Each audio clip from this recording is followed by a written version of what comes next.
That's some healing. That's some wholeness. That is some work. A lot of work. A lot of work. Being able to like carry peace wherever you go. That's like the hack. That's how I've been able to deal with everything. Could I say this?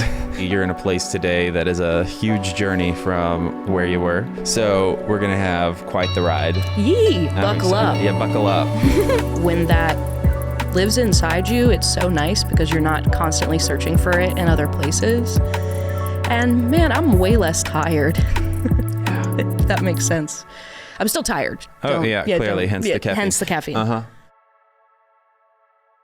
Welcome to this episode of Rooted Recovery Stories. I am Patrick Custer, your host, and today we have an artist whose music is as raw and real as the journey she's walked through. Madeline Finn is a songwriter, singer, bassist, and producer whose work isn't just about the melody.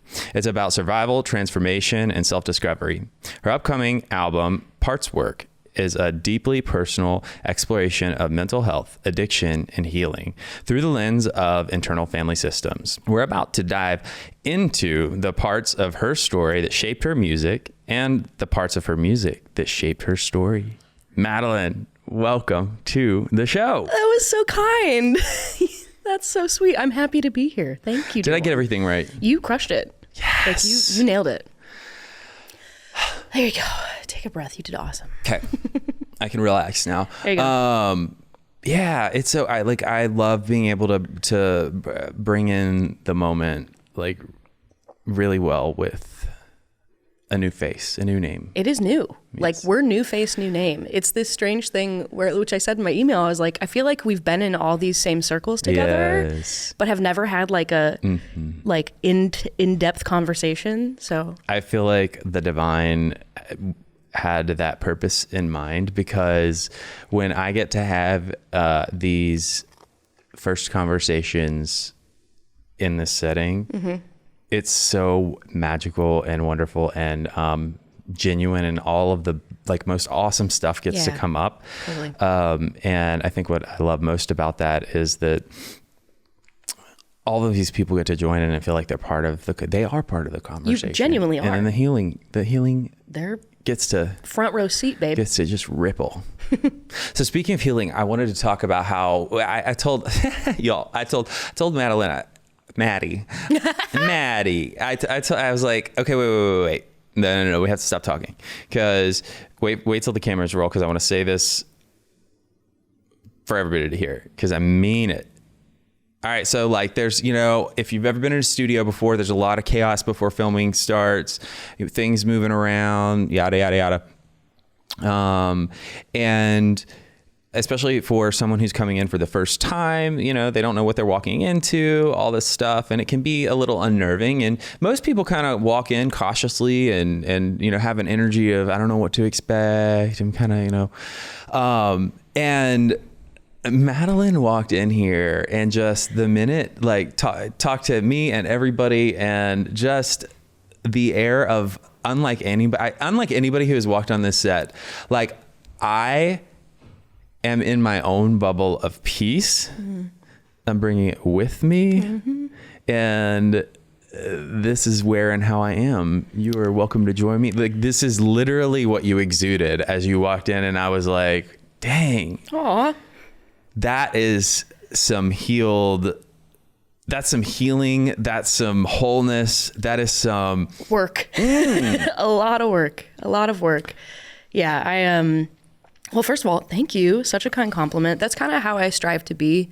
Like, I want to be authentic. I want to be real. I want to be genuine wherever I show up. So whether it's like, and with music, you get to show up in all these really cool places, and you're like, I was talking about this with a friend the other day. I was backstage at the Love Rising thing they did however long ago. And I'm like 3 feet from Hayley Williams, and I'm like, I'm good. I'm cool. I'm chill, which however many years ago, that would have not been me. I would have been drunk. I would have been doing Lord knows what. Right. But being able to like carry peace wherever you go, that's like the hack. That's how, I don't know, that's how I've been able to deal with most things, everything.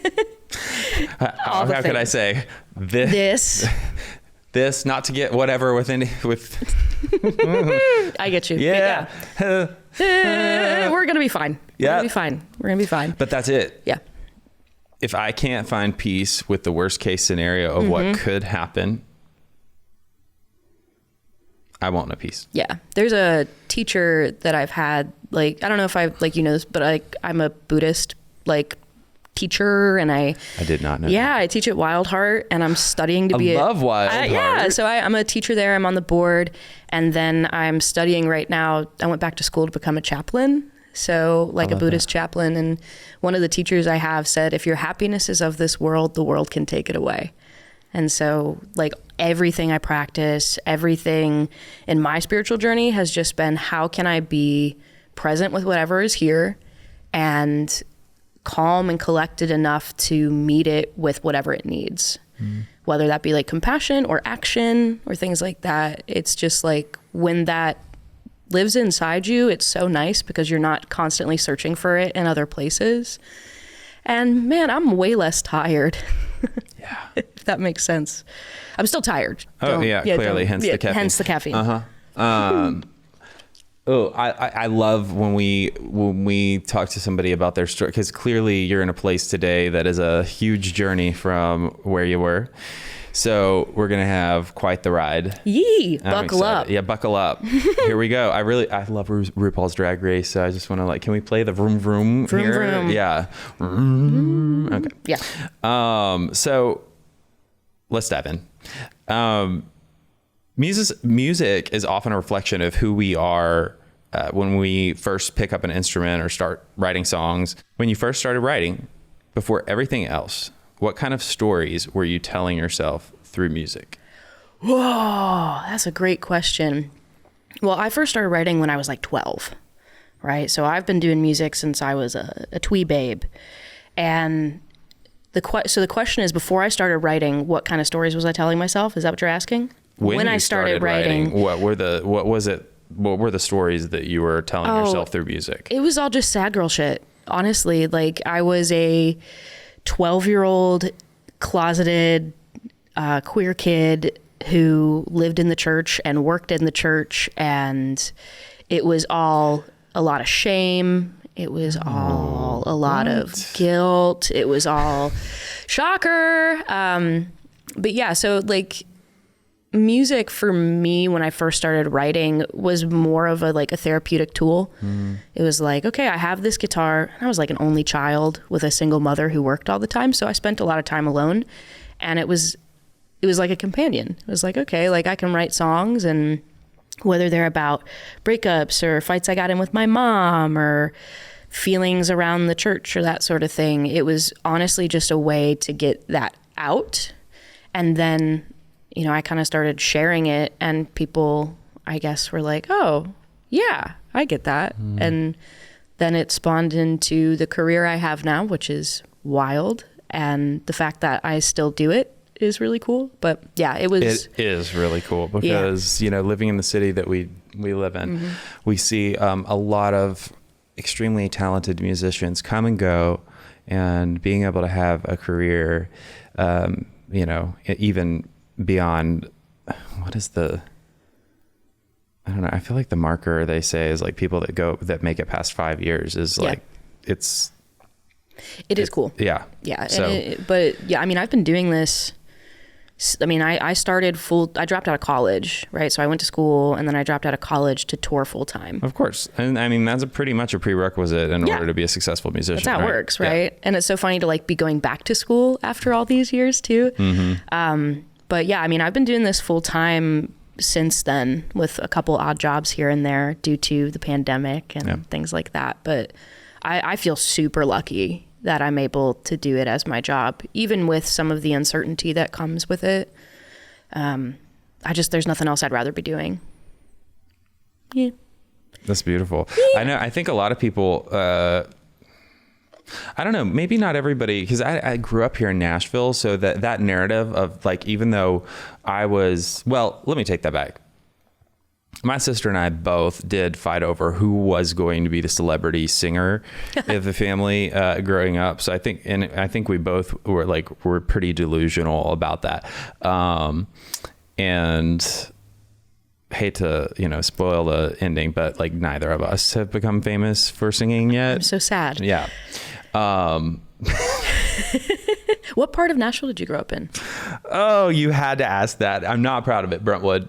My wife grew up in Brentwood. What? Yeah, she grew up in Brentwood. What's her home address, social security number, and ready? Does everybody have a pen and paper to write it down? Now she went to like CPA.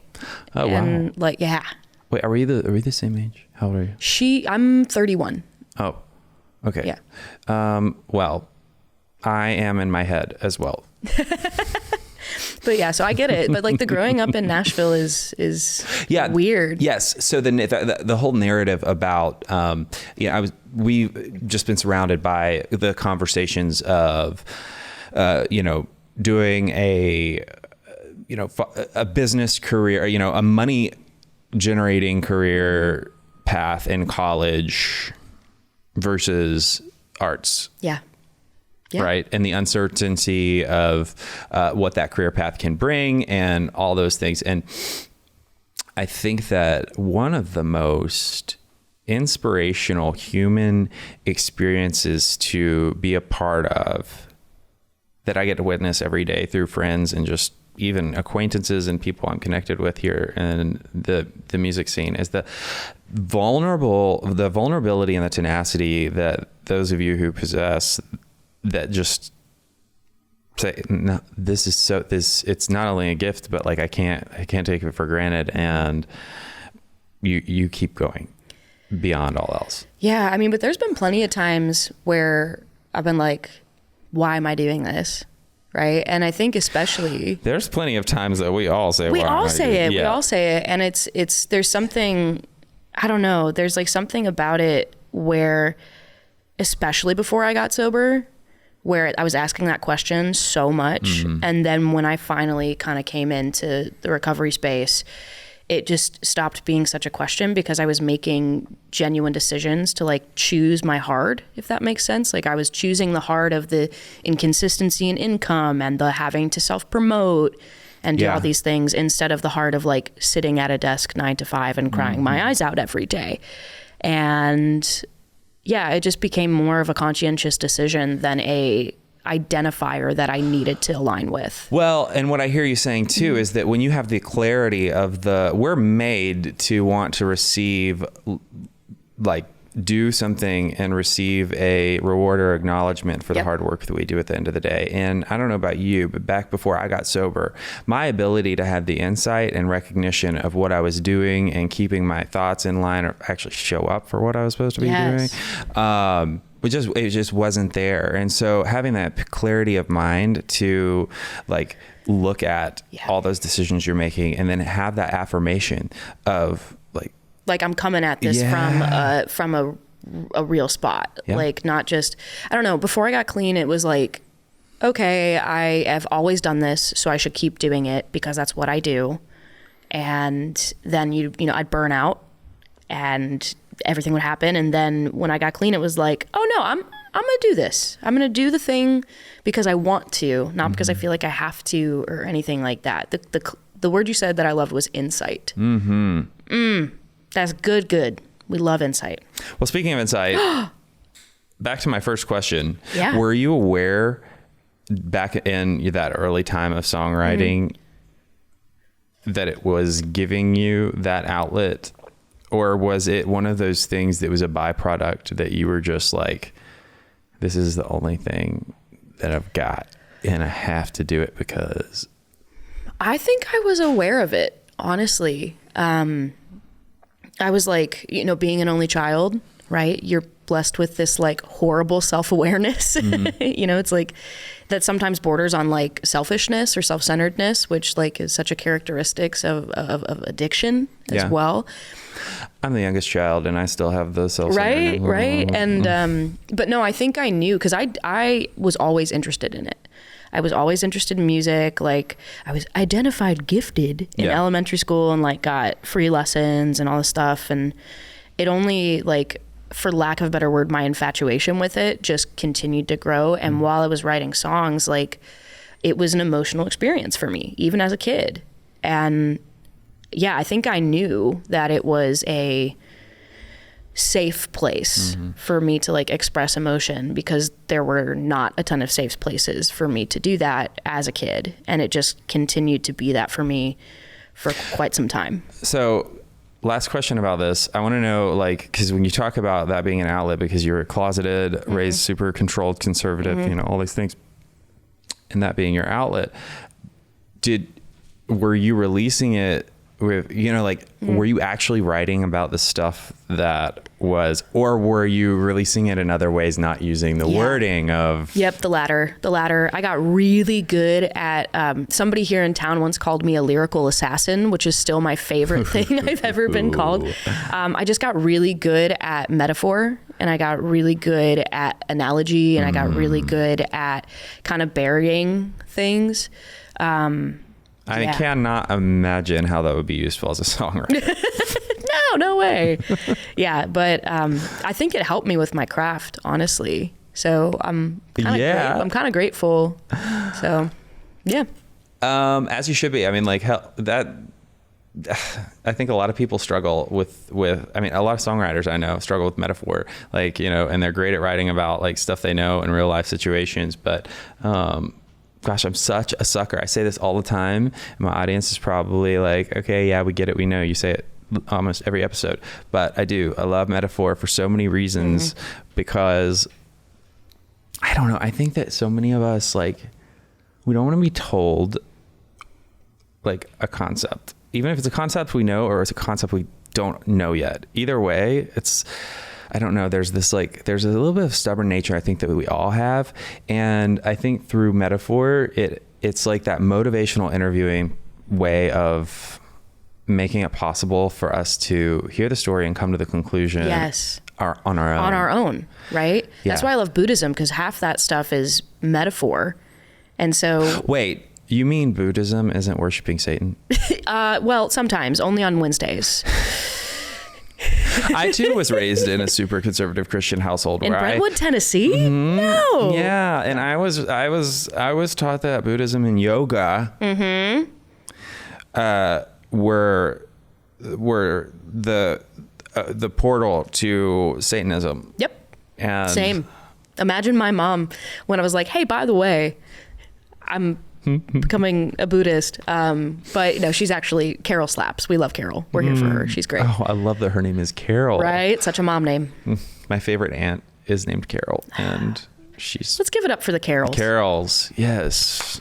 Pour one out. Okay. I want to go a little bit darker here. Yes. When did the cracks start to show? Ooh, always.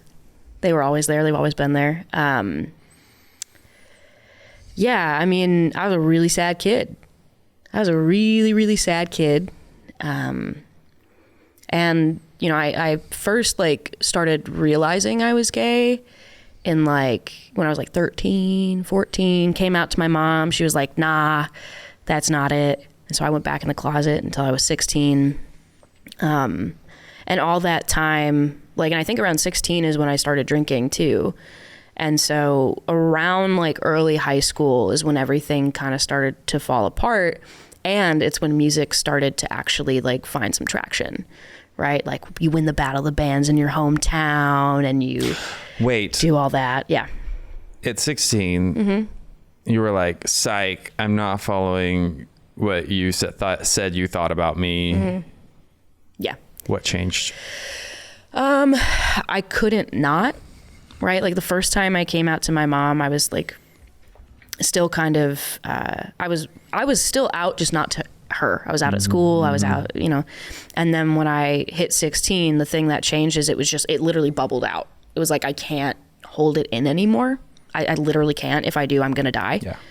And luckily she was like way more receptive and has been such an ally and so celebratory of my journey in the LGBTQ world.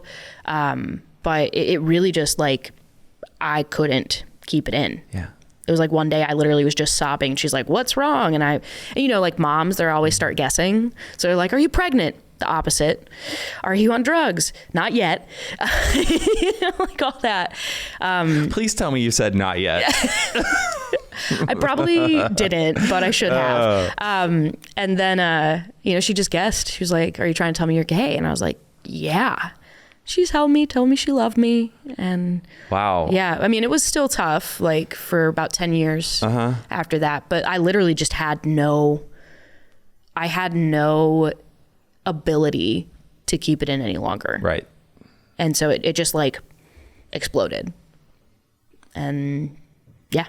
So that all happened at 16? And then you started drinking that year. So when you started drinking, was it, because we all start for different reasons. And sometimes it's just because it's that age or whatever, right? Like sometimes it's because you're hurting and you just don't care, whatever. Yeah. What was that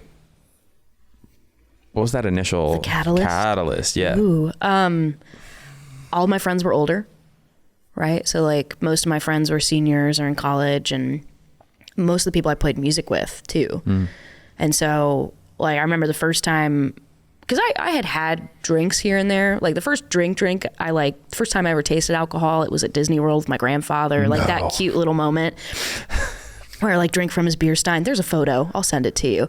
But I was just with people at a party, and I should have known that it was going to become way more detrimental than I thought. Because the first time I drank, I mean, I went hard. And like the first time I drank, I like got a nosebleed and like passed out and all this stuff. And I was like, cool, that was fun. When do I get to do it again? Oh, such a silly thing. Yeah. Such a silly thing. But yeah, I mean, I was just around people who could handle it. So, but when you say around people who could handle it, was that just your perception then, or even looking back, were you like, because you start drinking the first, got a nosebleed, got this, got that. Were they not like, hey buddy, hey buddy, hey buddy? Yeah. No, I guess they probably couldn't handle it. They probably couldn't handle it looking back at it now. But so I guess it just kind of seemed normal because nobody was like, hey buddy. They're all like, yeah. So, classic 16, 17, 18, 19, 20, 21, all that. So my follow-up to that is going to be, what did addiction look like for you as it developed? Oh, It definitely developed. Whew. Big time. And what, I think a lot of people from the outside might hear it and be like, oh, well, it started right then and there. Well, define. No, it was a slow build. It was a slow burn. And for me, it actually started with an eating disorder, right? So I drank and like drank to excess often, but like, especially in college and all that stuff. But my first year of college, I had been touring I was in a pop punk band for a long time that did really well, very grateful. And we were on tour. I will remember this always. We were on tour in Massachusetts on Cape Cod, and I went skimboarding for the first time. What's that? What? Girl. Okay. So it's like a tiny surfboard. And what you do is you like throw it down and you like ride on skims. Yes. Hence the name. Is that skim's been around that long? Skimboarding, yeah, it's like a thing. It's like you like ride on the like little shallow part on the shore, and like of Kim Kardashian's merchandise. Exactly. Skims. Oh no, not that. I don't know. See, I'm a bad gay. I don't know anything about that. I had such a good joke lined up. I'm sorry. You should have okay. prepped me. I would have watched all of the Keeping Up with the Kardashians. No, you wouldn't have. You're right. I absolutely would not have. Okay. Skimboarding for the first time. Skimboarding for the first time. Someone took a photo of me. I got home from tour, saw the photos, and I remember seeing how I looked in one of the photos and being like, cool, well, I guess I just don't need to eat anymore ever again. And so then it turned into this, like, I was not eating. When I was eating, I was purging. I was drinking heavily on top of it, and like go. Can I ask you something? Please. And I've talked to so many people. I mean, I'm a survivor and person in recovery from body dysmorphia, eating disorder, what have you. But I think it's different, for a cisgender male, who was homeschooled his whole life, right? Like, so there's a lot of things that like I don't know, and I'm asking this question for the first time to you. I'm ready. So and I don't know what your answer is to this, but like if your eating disorder wasn't modeled to you from a parent or an aunt or someone in your household, is it one of those things growing up as a female that you just are around? Like it was it normalized so much that you didn't even need to pinpoint like one person or one incident? Like you heard it all the time. Yeah. I mean, it's incessant. Like it's incessant. And like you look at even like the music industry at the time, that was like what I was striving to be a part of. And there was nobody who, I mean, I didn't see a lot of people, especially women in the world I was in, which was pop punk music, that looked like, no one looked like me. No one had like, everybody is normal, health at every size, but no one looked like me. They all led by their hip bones. There was, I mean, like Hayley Williams, like I'm looking at Hayley Williams. I'm looking at these people who are super like thin, super fit. And I have just always had a different body shape. So yeah, it's incessant, especially as a woman. I think because there's so little representation, that the representation that you get often, or that the media chooses to focus on, is going to be something that's like geared towards the conventional like image of health and whatever. Does that make sense? When you say representation, you mean the media talking about someone who's someone who's recovering from an eating disorder, telling their story, like or somebody who just has a normal size body, like right? Like there's just not a ton of representation, or there wasn't, especially in the early 2000s. Correct. Right. Yes. And then we got Lizzo, and everything changed. Yeah. And what's crazy is I mean, like Lizzo is, and body all sizes, right? But like Lizzo, and this isn't me observing her and saying this, I mean, like she is she is what, a self-described plus size person. And it's taken her movement to make even just like bodies that you and I would look at and say aren't even close to being plus size, but that would never be, you know what I mean? Yep. They're not the sticks and for that to start being like also accepted. It's insane. It's wild. Yes. But we're getting there. We're getting there. And like, it took me like, I was dating a girl in college who kind of started to pick up on it. Like me not eating, me like losing all this weight. And the thing that sucks is I would go play shows and people would be like, "Oh my gosh, you look amazing. Did you lose weight? You look great." Do you remember the first time you got social reinforcement for? Maybe. I mean, I think I was in Massachusetts again, playing a show, and it was our like time we'd come back. That was like the time we came back to Massachusetts from the last time I had been there. And somebody who was in a band that we had played with prior came up to me and was like, "You look great. Did you lose weight?" And my little brain went ding. Like, yeah, I did. Because it was so nice to be able to look at the scale and see an accomplishment. To be like, heck yeah. Like, but then, this girl told my mom what was going on.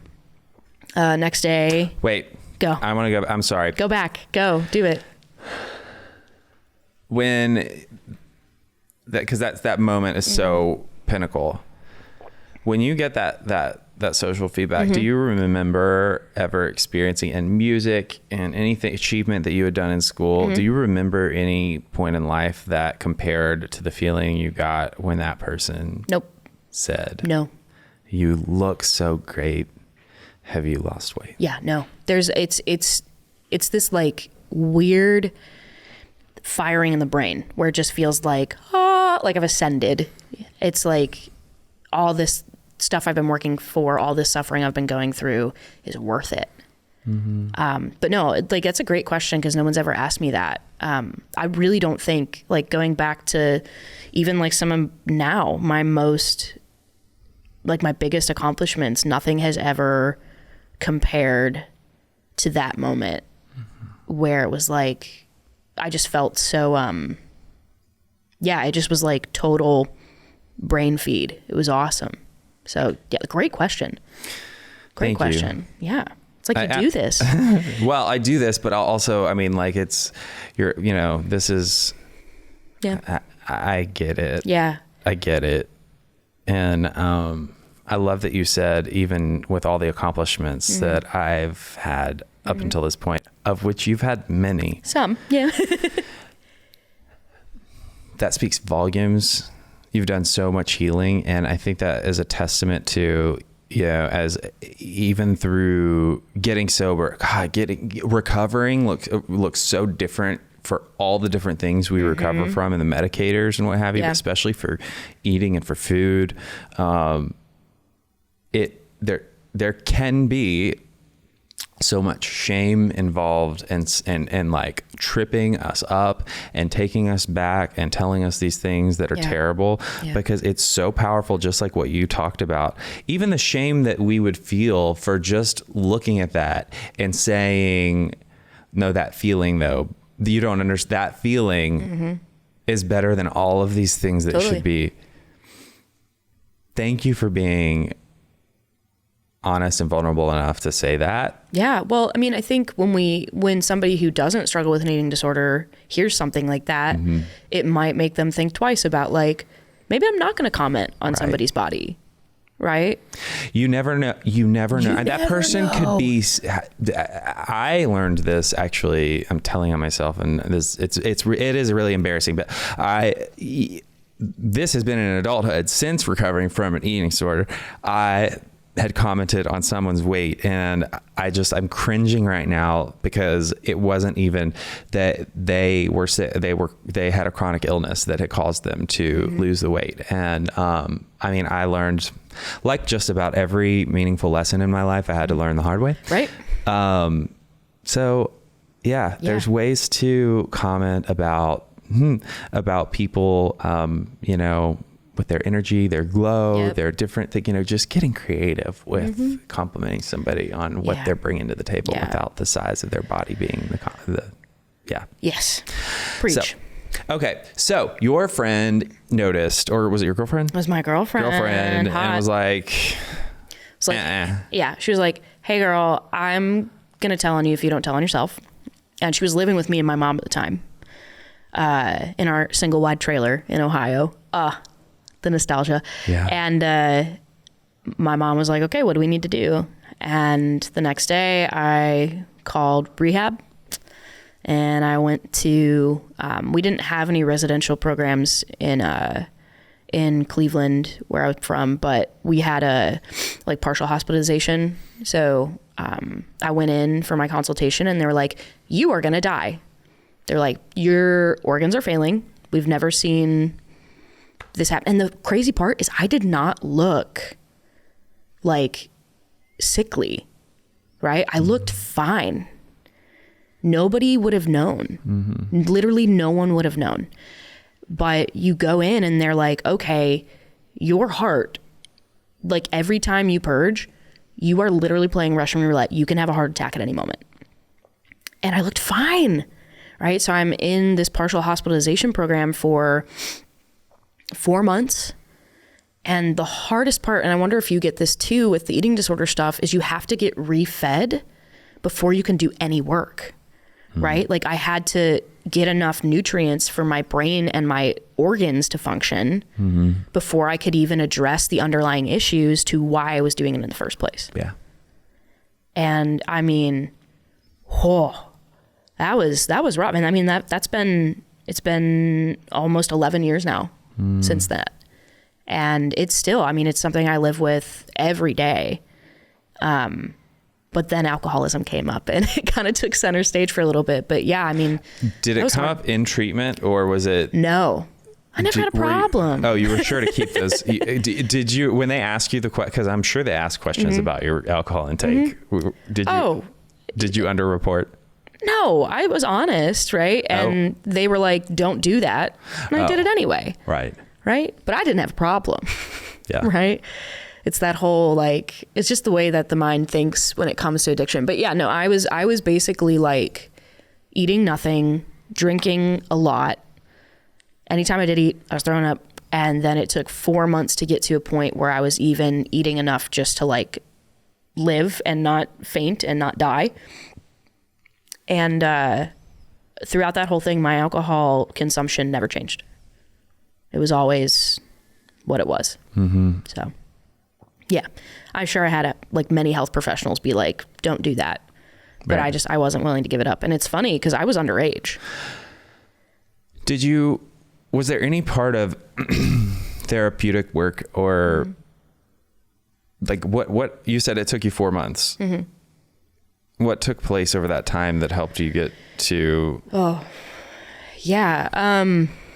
That's a really good question.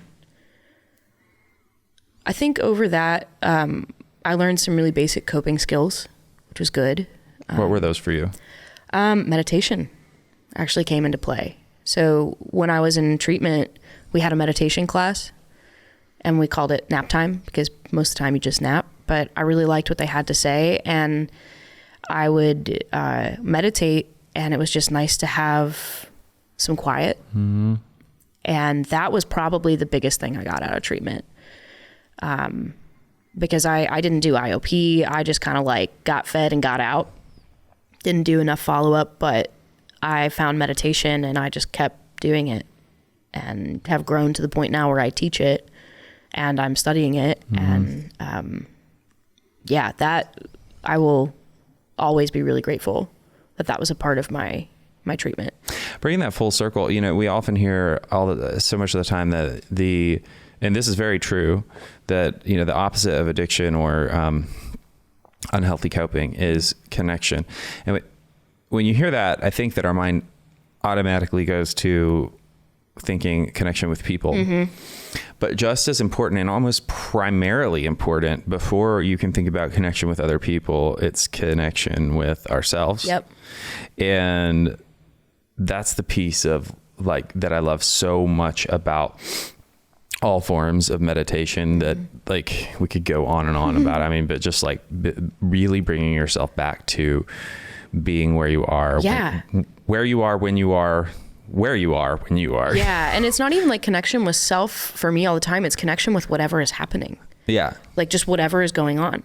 It's connection with like, okay, in this moment, I'm in this fuzzy, comfy chair, sitting here with you, might sneeze, who knows, right? And just like being like, okay, I'm here. But see, you're at the point now where you don't even think, you're like, it's automatic that you're not even thinking about the connection with self. Yeah.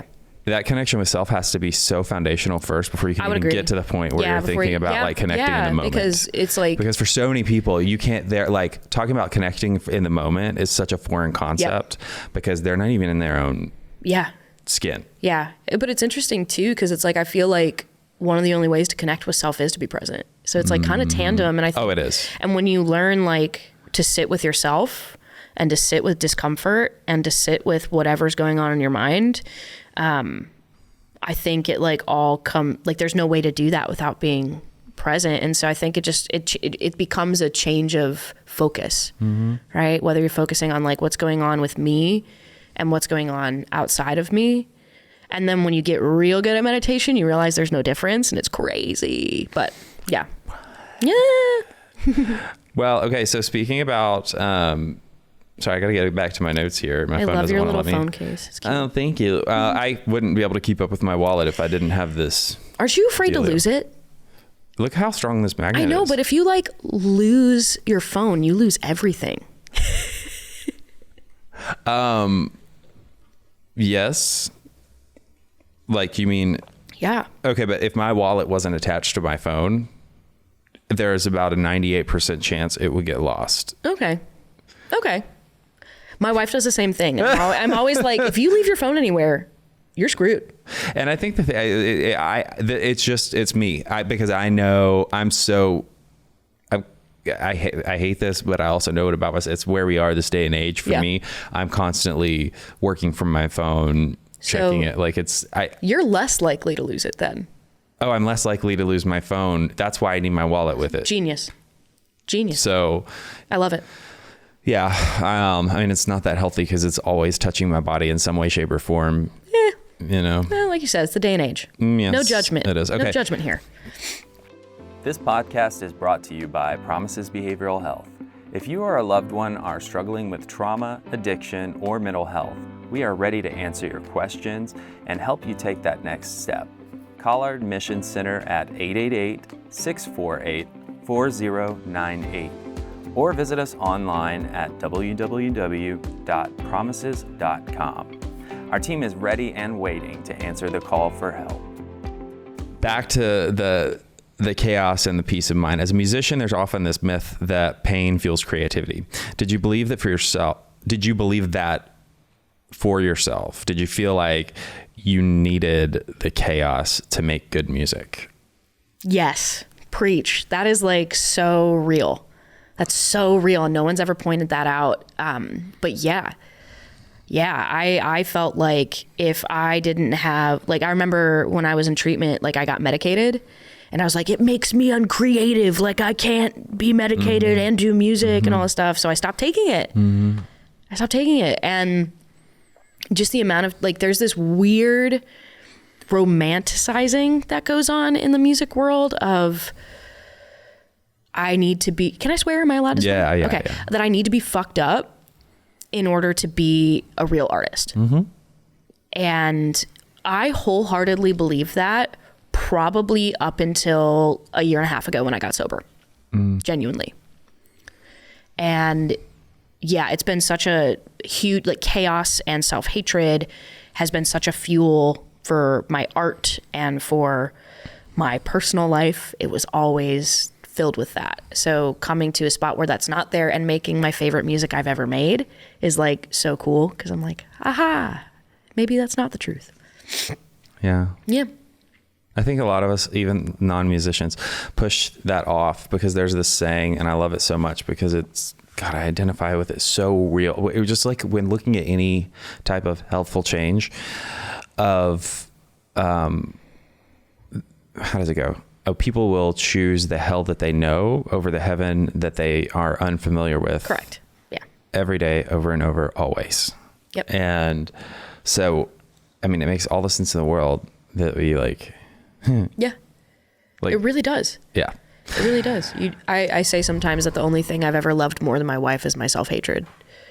Right? Because it was just so comfy. So comfy. And still to this day, like, I have to, like, really use skills to not fall back into that. And sometimes my wife will, like, call me on it, be like, hey, you're falling back into this, like, I'm fucked up thing. Like, our mantra in our house is like, you're normal. I'm normal. Right?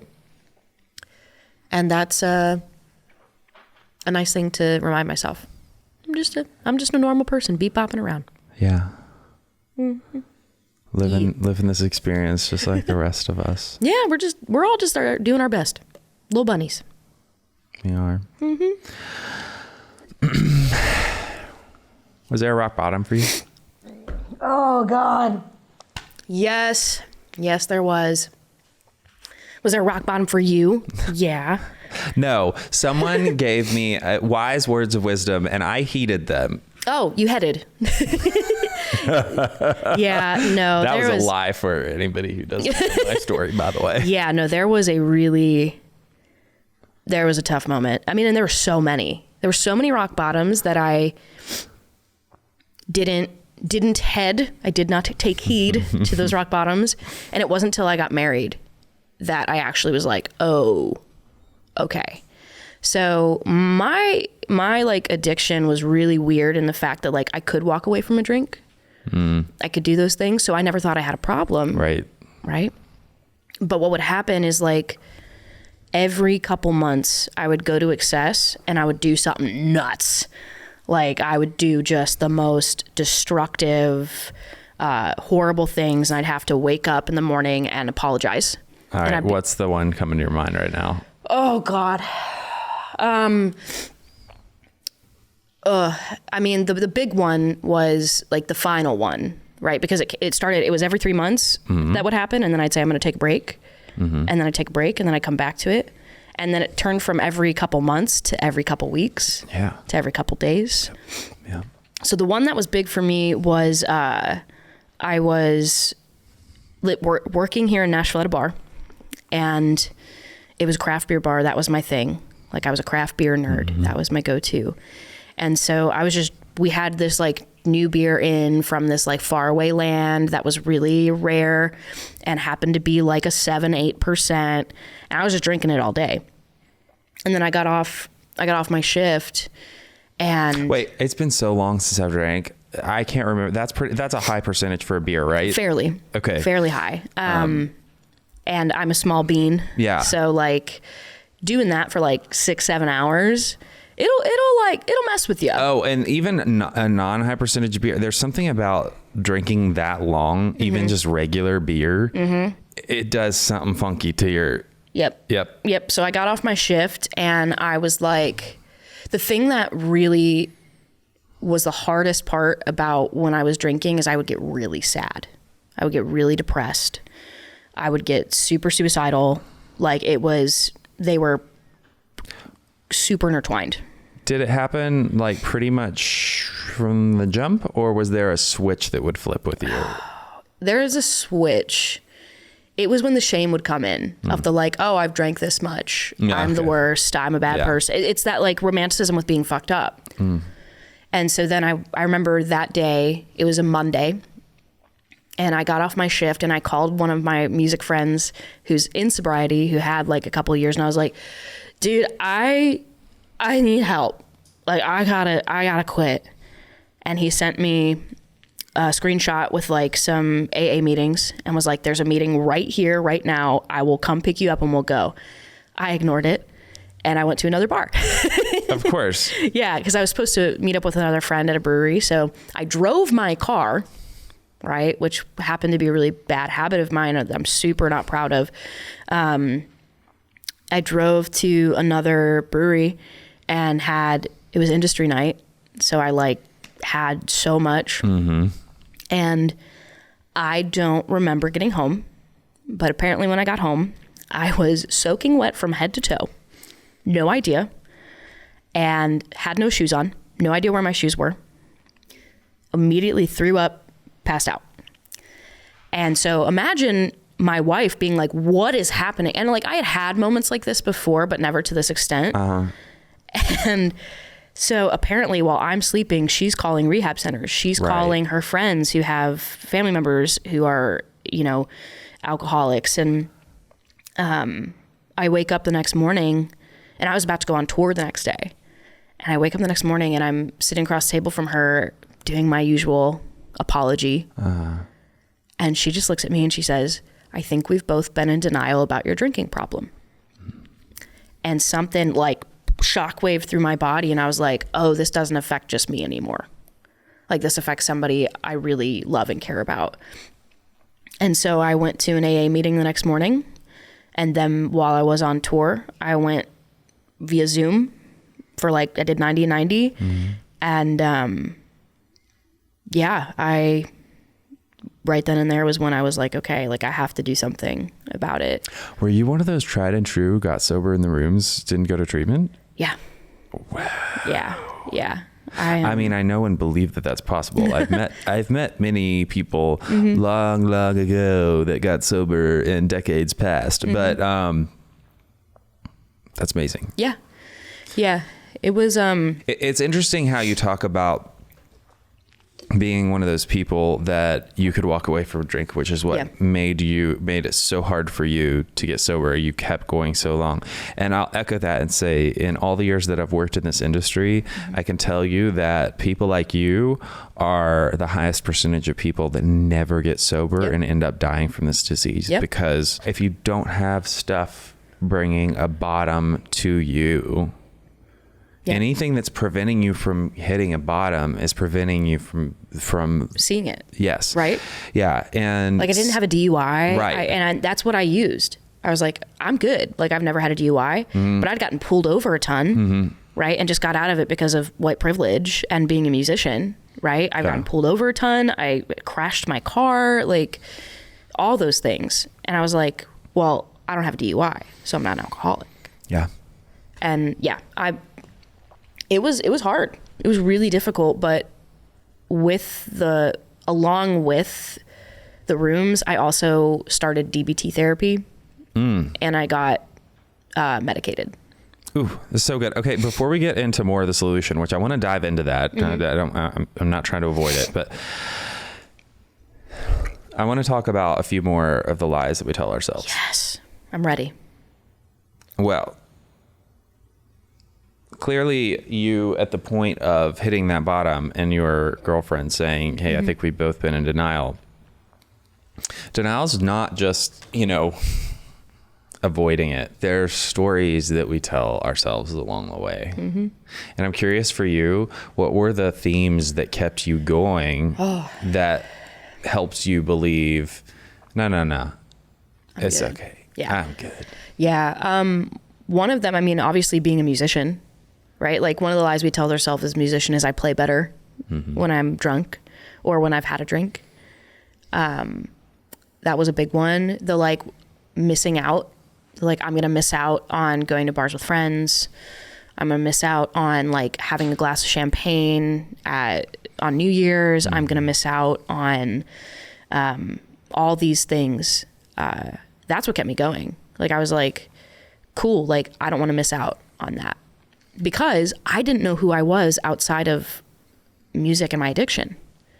Yeah. It was self-hatred, music, alcohol, and being gay. Like those were the things I knew.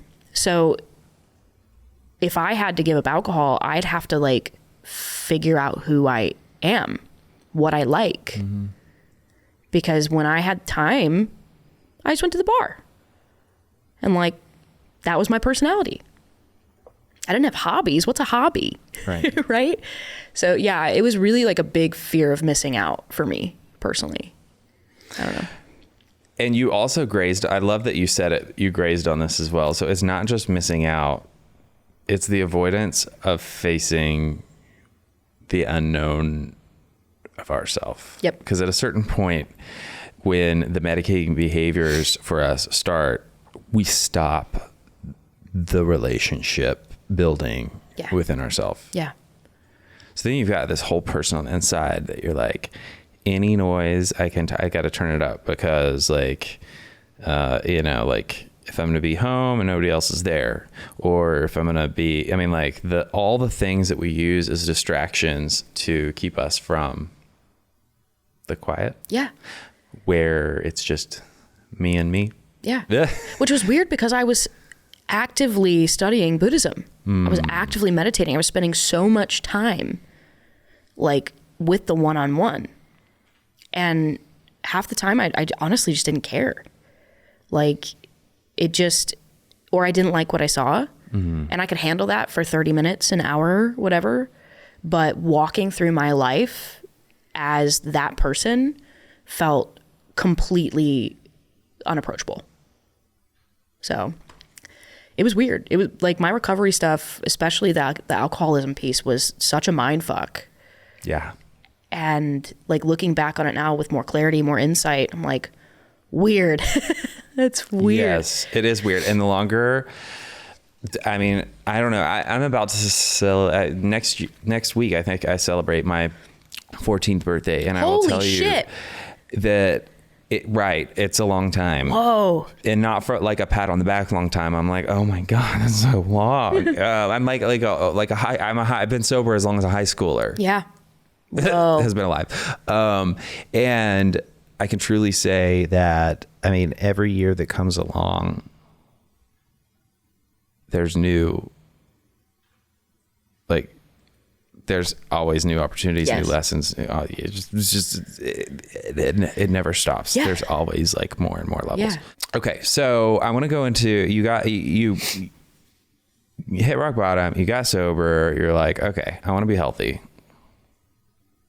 Did you, when you got sober, grapple with that? Like you're going to AA meetings. Was there some volleying of this is actually what I want and I can do it versus, I don't know, I'm just going to check this out and we'll see how life pans out for me? Yeah. When I first went in the rooms, I went in for my wife, right? I wanted to stay married. Correct. Right. And so I went in the rooms for that. I was like, okay, I'll do that. So I don't know if I even really wanted to get healthy. I think I just wanted to stay married. And through reading stuff in the rooms and having a sponsor and doing that, I think I started to actually want it, and through going to therapy, honestly, right? Because I was actually in ACA. Like I was doing like, I know. Wait, when did you get into ACA? Which, for those of you who don't know, is Adult Children of Alcoholics. And no, you don't have to have a parent that's an alcoholic to be a part of it, because it's just for effed up family systems. Yeah. Yes. Which is why this record has been so weird, which we'll talk about. But yes, I was in ACA while I was actively drinking. I don't know why I decided to. I think I had like somebody who was like helping me with some like intuitive eating stuff. Yeah.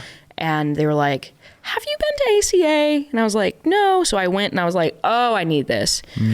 But I had been in ACA, and then I like, while I was in ACA, I was like, oh no, like, I guess I need to go to this other program. But I had gotten into therapy to work through the ACA steps with a therapist. Wow. And then when I was like, by the way, I'm going to AA, like whatever that means. That's when like, I don't know, it just became slowly, I actually wanted to get better. Very slowly. And through DBT and internal family systems work and medication, thank the Lord, right? Like I'd never been medicated up until that time. I was like, oh, like this is what it's like to be a person. I had no idea.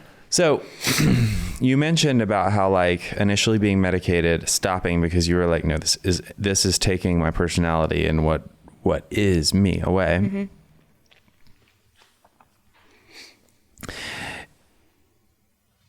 I'm curious about how all that was teased out for you, because for a lot of people, the hardest part of getting help is a belief that you can't change. And there's also the whole like wanting, we were just talking about wanting to change. And so like usually wanting to change comes before the believing you can, because there's a hope that's the bridge.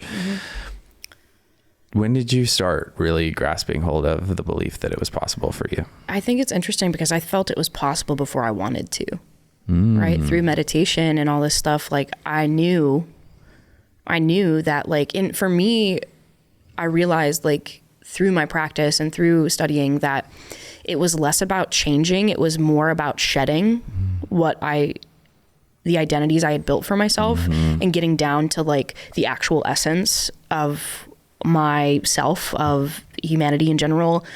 So I think I knew it was possible, right? Because all of these other people around me are like having these small enlightenments and I'm hearing these things that feel so like, yes, okay, this is possible. But like I said, the only thing I really loved more than my wife ever has been my self-hatred. And I didn't really want to let that go. So I think I knew it was possible from the time I started really diving into Buddhism. And I don't think I really wanted to change until it became life or death.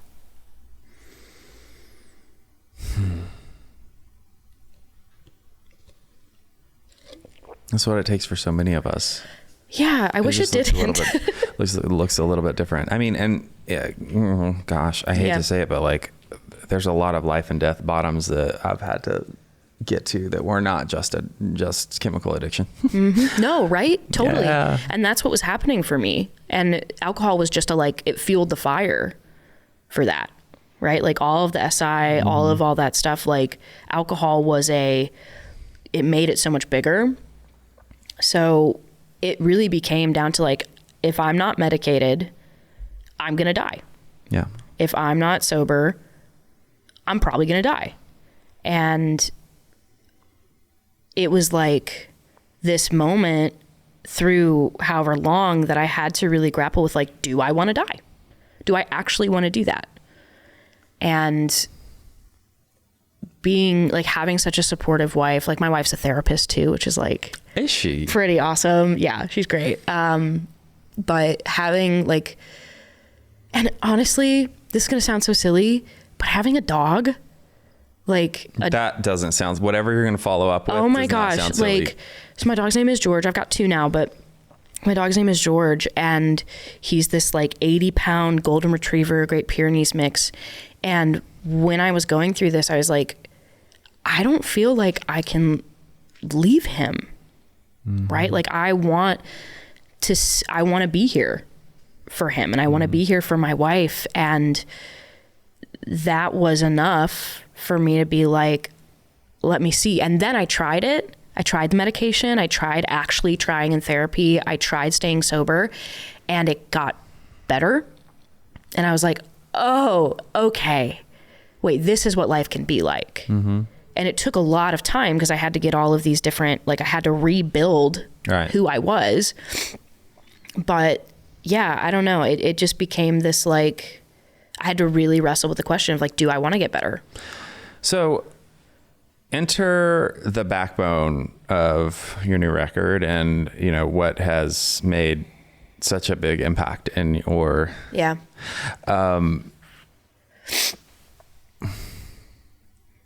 what about the method of the internal family systems clicked for you? You know, I was meditating one day, doing a loving kindness meditation, which is in our world called metta. And it's a meditation where you're not focusing on breath, but you're focusing on phrases. And there, may I be at peace, may I be at ease, may I be kind and gentle with myself, and may I be filled with loving kindness. And the idea of the meditation is you don't just direct it towards yourself, you direct it towards people you love, people who are neutral, people who are difficult. And I was sitting in meditation one day, and we were doing like looking through our life, and like, okay, it started with our child, like this child. Can we extend these phrases to yourself as a 6-year-old, as a 12-year-old, as a teenager, as a, like, just all the way up until, and my like 19, 20-year-old self, like as soon as I got to that, it wanted all of the attention. It wanted all the love. It wanted all the compassion. And that was like when it clicked of like, maybe this would be good to dive into. And so I started working on it with my therapist, and it was just cool to compartmentalize it, to like come at it from the like, you know, I love Inside Out. Everybody loves Inside Out. Come at it from the like, I'm here. Do you not love Inside Out? No, you're just making my day right now, because I didn't see it until about 4 months ago. And when I tell you, I just loved it to pieces. I mean, like, I couldn't stop thinking about how, like, because I know all the stuff, right? Yeah. Like, but it's textbook knowledge, right? Like, and it's stuff that I know from working in the field for so long. But I think also but especially I tend to do details so much and get so in the weeds and get so analytical about everything that the metaphor that they use in those movies, and B, how they just simplify it down. I think just, it makes it so much more, like, I literally think about the principles from Inside Out, both 1 and 2, all the time. The reason why I looked to the side and smiled when you said that is because ever since my partners, who was like, we need to watch it, and I'm like, yeah, that's a kid's movie. And he was like, I know. And I was like, okay, I love you, so we'll watch it. And I at first like had a bad attitude, because I'm like, oh my God, I cannot believe we're watching a cartoon, because that was not me. Anger was present. Or disdain, maybe. Disgust, yeah, disgust. What's the French one that she's like? Ennui. Ennui. Okay. Yeah. I was very, what is she, purple? Yes, very purple. Purple, yeah. Purple. So, but I have brought that up as a reference in so many interviews since then. And everybody's like, oh yeah. I mean, I haven't seen it, but yeah. And so it should be a prerequisite for being a human. I know. I'm going to start doing that as homework before people come on the show. Must see at least Inside Out 1. But it's true. Like, so I just, it being able to come at my whole insanely like loud brain, being able to look at it from a like, okay, I'm going to be the one in charge, right? Like I'm prefrontal cortex, like let's go, let's run this show.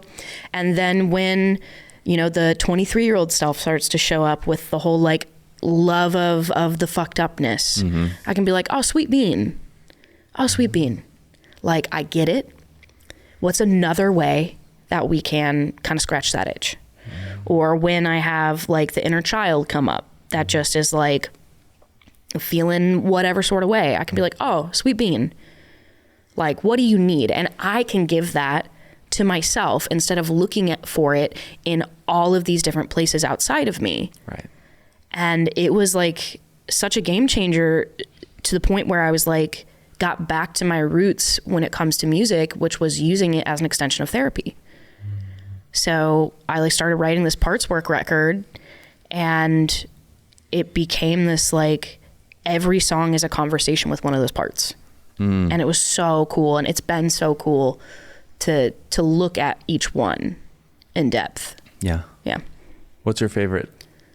Oh, well, it's interesting because internal family systems, how much do you know about it?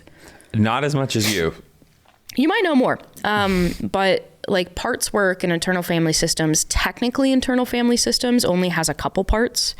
One of them being like the firefighter, which I think is really cool. It's this part of you that puts out fires and puts out chaos. But if there's no chaos, it'll create fires. So it has something to do. So there's the outcast or whatever. A therapist can correct me. If my wife was here, she'd be like, this. But I took it a little farther, and I wrote songs. Like I have one from the perspective of my dog, of like what it was like to watch me like come home, stumble out of the car, throw up, and what that was like for him. And then yeah, each song is really just this conversation from their point of view, like what they have to say about my sobriety journey.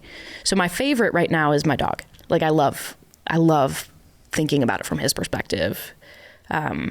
But there's one song on the record from the 23-year-old self that's really cool too. But they're all great. They're all part of me. Yeah. So I have a little love for all of them. I'm excited to hear it. Yee. When does it come out?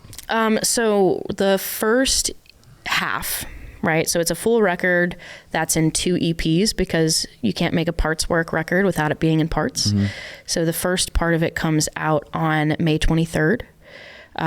There's been a couple singles. I released one in November. I'm releasing another single on February 21st. But yeah, it'll be out May 23rd.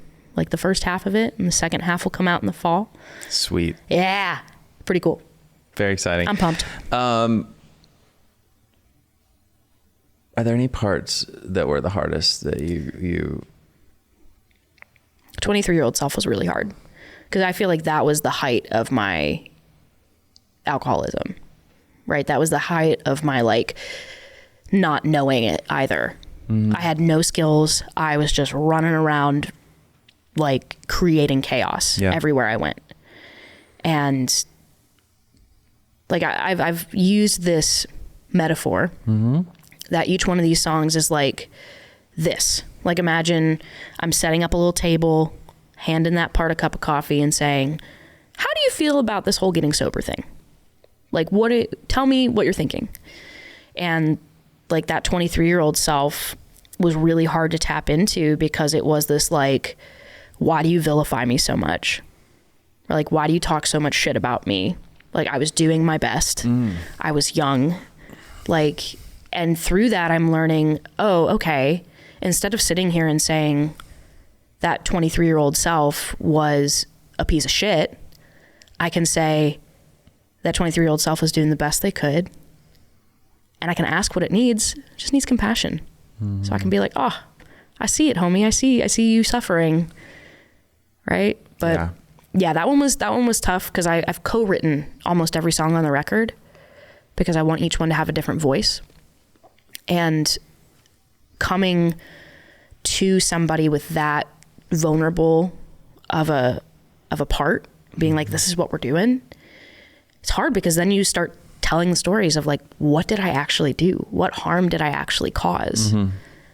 And what does this part have to say with it? So like even just bringing that to a collaborative space was nerve-wracking. Luckily, I had an amazing co-writer on it, but yeah.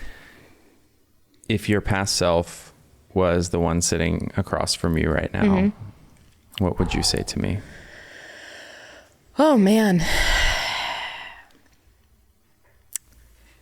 I would probably just be really simple and just say like, you're normal. Like you're normal. There's like,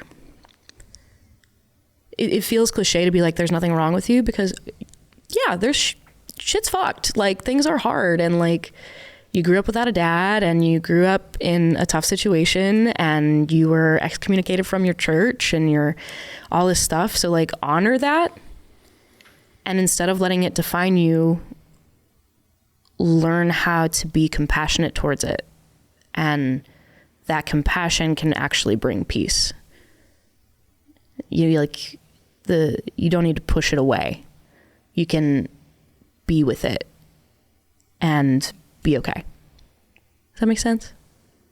Yeah. Yeah. But I, being your past self, doesn't understand what being with it means. Yeah. But I mean, and I think that's the beauty of like, sometimes you just need to go through the shit. No, I know, but I'm thinking about this from the perspective of the person. This is fun. I like this. Yeah. The person listening right now who is your past self, and they hear you saying, it's okay, just be with it. That's easy for someone like you and I to say. Yeah. Yeah. What do you mean? What do I mean? What do I mean? I would probably give it a skill, right? And one of the skills that I wish I would have had when I was younger was when there's a situation, write down all the things that could make it worse and just try not to do that. Just try not to do the things that are going to make it worse. And if you have to, I guess, be kind to yourself as much as you can, as much as you have capacity to. Yeah. Yeah. And if you're really thinking about it, like all of the shit that you're going through right now, all of the turmoil, all the suffering, all of that,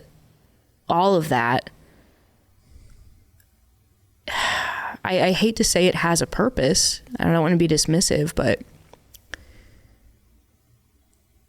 something will come of it. And I think it's up to you to decide what that is.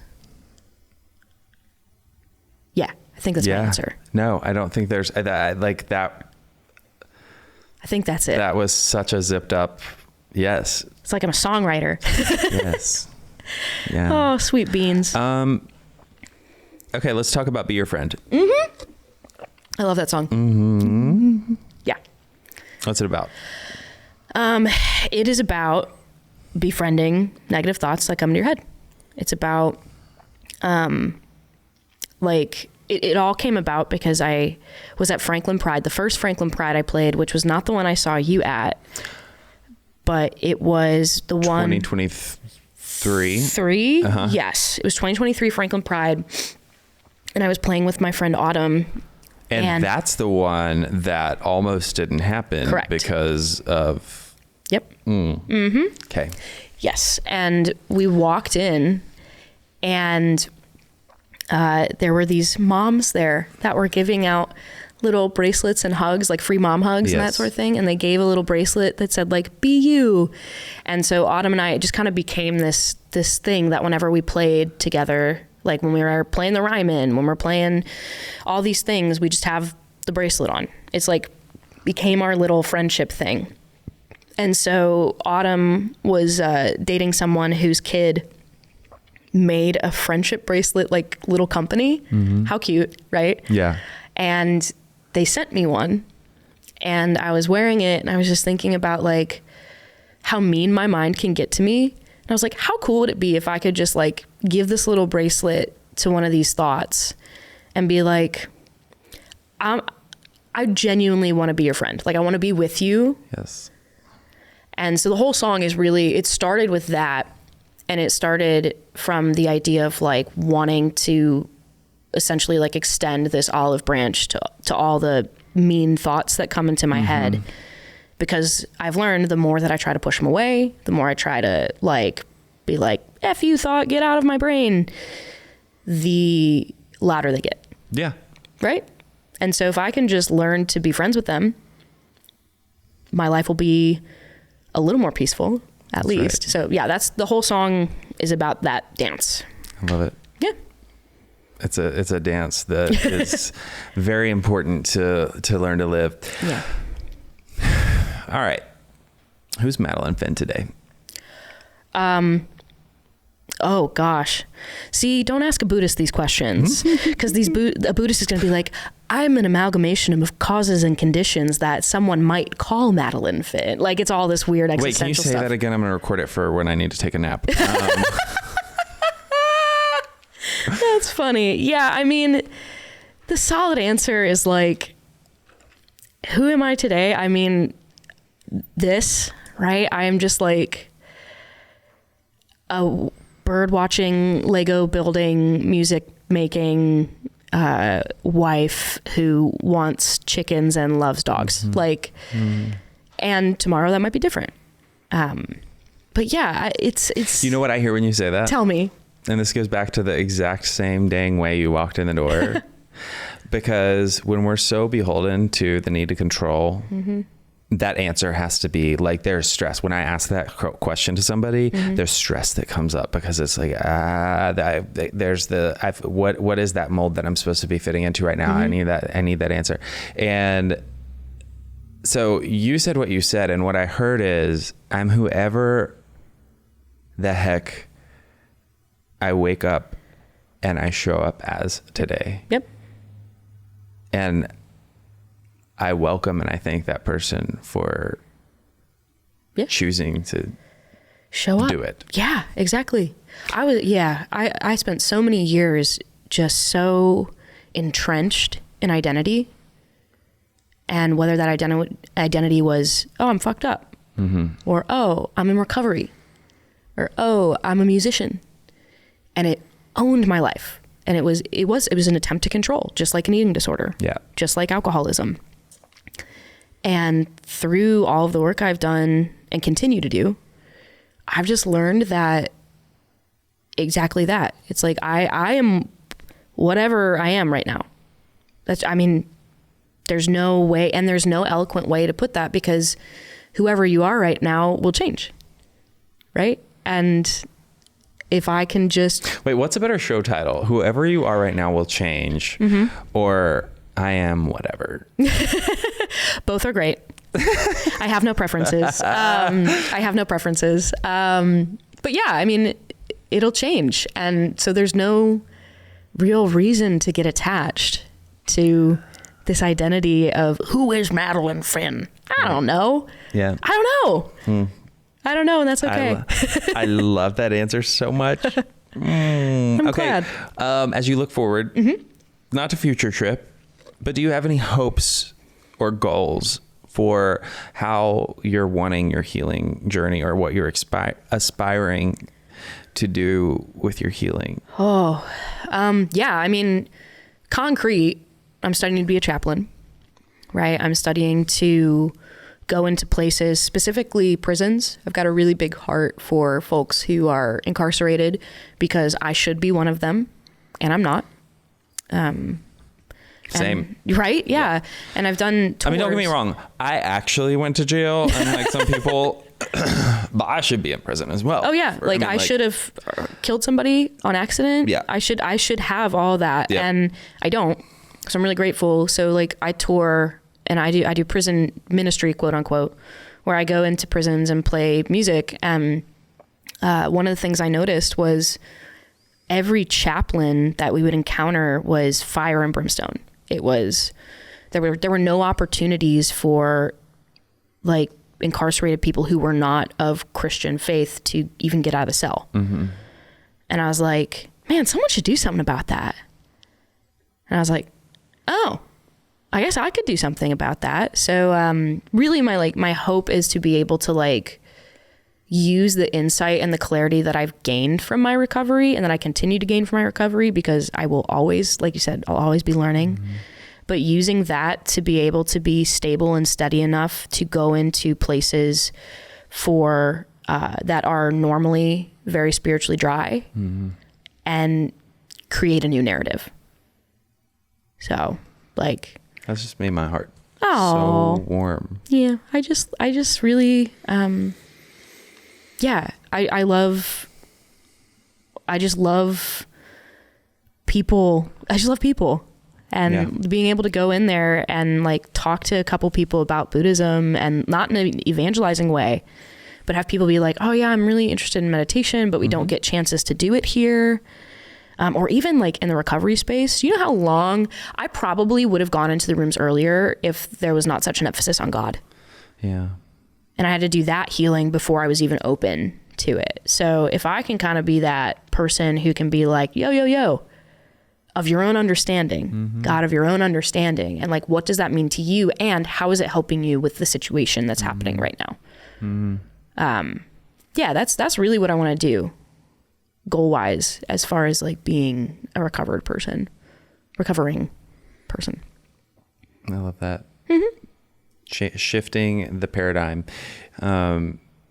We've seen a lot of that, I think, gosh, it does feel like a long time, but it also doesn't feel like that long in my brain of how long I've been sober. But like in that amount of time, I mean, Wild Heart came to be during that period, and I saw, I mean, like the Dharma recovery and everything came around, and I know exactly what you're talking about, where, you know, I would go to AA meetings and people would say, you know, God of your own understanding, but then literally we live in Nashville, Tennessee, and where, I mean, like 99% of the people that are about to share are going to, you know, speak from a Jesus standpoint. And while my own personal journey has led to my own flavor of my own understanding of what I would say, I mean, I consider myself a Christian now, but I deconstructed and reconstructed in a way that is nothing like what I was raised with. And I embrace Buddhist principles. I am, you know, there's so much that I pull from that spiritually nourish me. And you know what I would say is at the core of I don't know this is about you, but I want to know. I'm curious. At the core of my spirituality is the certainty of unknowing. Yes. If Jesus is real to me, if Jesus was here today, I believe the Jesus that I read about in the Bible would say, you're human and you're going to have days where faith is completely impossible. And hope's the only thing that you're going to have. You might not even have that. And the best thing that you can do is practice loving yourself and being kind to yourself. And I think getting to a place where spirituality doesn't have to be here's the buffet. Okay, now once you've subscribed, you have to be really sure, because once you've chosen, that means this one's the right one. You're saying this one's right and all else are wrong. And I mean, I could go on and on forever about how effed up that makes everybody for the rest of their lives. Totally. And robs us from the richness of the world of the spirit that exactly is so broad and so roomy. It's spirituality versus religion. Yeah. Right? Like, yes. Gold star. Well done. Thank you. I'm a perfectionist, so gold stars are just what I crave. I'm so glad. I'll text you on every day. You're enabling now. Okay. Is there anything that we didn't touch on today that you would like to share with our audience? Honestly, nah, this was great. I feel like we covered so much ground. We did. And no. I want to say that when you were performing at what was it? Was that the Healing in the Margins thing? Yes, and the fall or the winter fundraiser. Yeah. Madeline, like everyone at our table, y'all. First of all, this Healing in the Margins is Tennessee's largest nonprofit, mental health nonprofit that helps provide access to mental health care for BIPOC and LGBTQ plus individuals who would not otherwise be able to afford it, either by partial to full financial assistance. It also provides people from those areas of identity access to, if they're in the clinical space as therapists, access to trainings that they need to help them get ahead and be better providers for our community. The work that they're doing is, I have to say, it's one of, I'm part of contributing to help build and support from just pushing and advocating and giving money when I can. But so many I love nonprofit work, but they are just, I want to talk about them all the time because of how much we know and our community needs the intersectionality of how much our community suffers from so much higher occurrences and rates of mental health and addiction. It's underreported and it's unfathomable. And I think it's too much for people outside of that realm to really be able to look at and grasp a lot of the time. And so from like emotional fatigue, not being able to empathize, people turn their heads and they're like, oh, that's so sad. But like really, really looking into it's hard. And a lot of people don't have the emotional capacity to be able to do that, or the threshold. And so, anyway, tangent there. Please check out Healing the Margins, because if you can give to them, do it. If you can become part of the mission in any way, volunteer, support them, go to their stuff, spread the word, please do it. But you also are an advocate of theirs and played the show. And this was, I have to say, I think this was one of my favorite events this past year, and God knows I've been to a lot. It was so powerful. And there were, 3 of you that performed? Yep. Co-headlined. And like when you came on stage, I don't know if everybody just judged, like, like they say, judge a book by its cover, but like there's nothing wrong with the cover. Let me say that first. Heard. But when girl sister Fran opens her mouth, we were all like, I had to like sit up. I mean, I had a friend from gospel church sitting next to me who she was like slapping the table. Like, I mean, and we both were going to church. Like, it so good. The soul, the passion, the everything. So I'm saying that to say, I want our audience to get inspired and get excited about listening to your music. That's sweet. So please go follow, listen, share, all the things. We've got it posted below. But if someone's driving and they're going to forget to look at the notes, you want to plug it. Yeah. Do the plug. Yeah. I'm Madeline Finn Music on pretty much everything. So Instagram. That's a long hashtag. At Madeline Finn Music on pretty much everything. Yeah. So just MadelineFinnMusic.com, Madeline Finn Music on Instagram. Yeah, you can hang out, come chill. Love it. Yeah, all the good stuff. Thank you so much. Of course. Thank you. I'm so glad we were able to make this work out. Me too. All right. I'm going to remind each and every one of you, and you. And me? Yes, and you. Okay. That it's never too late to start loving yourself. And you, me, and everyone are only one decision away from a completely different life. This podcast is brought to you by Promises Behavioral Health. If you or a loved one are struggling with trauma, addiction, or mental health, we are ready to answer your questions and help you take that next step. Call our admissions center at 888-648-4098 or visit us online at www.promises.com. Our team is ready and waiting to answer the call for help.